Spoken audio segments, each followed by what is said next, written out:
Hello and welcome to Qualitative 360 in Istanbul. I'm delighted to be joined by Serra Bozkurt. Sarah, thank you very much for joining me. Do you want to first of all give a brief introduction to yourself? Yes, sure. I've been in market research for about 21 years now. I've got quite significant international experience, worked in London for a long time. My specialist area is healthcare, and I've set up my own business now based in Istanbul, so I'm mainly serving healthcare clients and consumer clients. And I love qualitative and moderation. Awesome. So you were doing a paper at this event. Do you want to tell us a little bit about that? Yeah, sure. The paper really is one of my expertise areas on patient research. I've done a lot of work, especially in Turkey, with chronic illnesses. I've done a paper across 11 chronic conditions.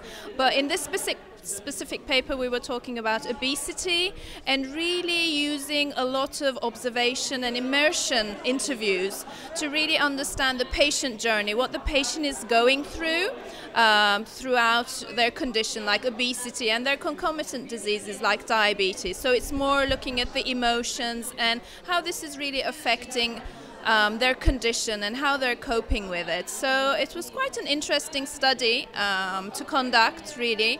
And I think the future of qualitative is really going towards more observation, more longitudinal work, where we really immerse ourselves into the consumer or the patient's life and try to understand unarticulated emotions. So I think in that way it was a really interesting study for me to conduct. Okay, great. And so we've had a few presentations along the healthcare industry in general, and healthcare is quite big in qualitative research, obviously. So have there been any other papers that have caught your eye?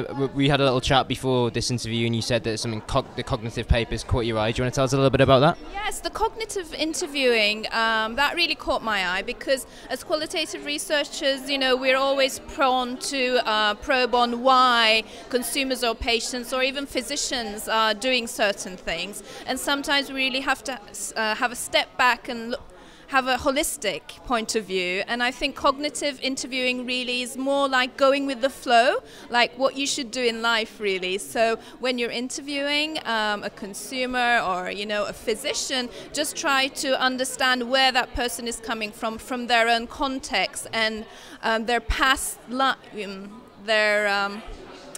past, really. So I think cognitive interviewing in that way sort of brings a different perspective than what we're used to. So I'm really looking forward to using it a lot more in healthcare work as well. Brilliant. So thank you very much for joining me, and I hope you enjoy the rest of the conference. Yes, thank you. Pleasure to meet you. And you.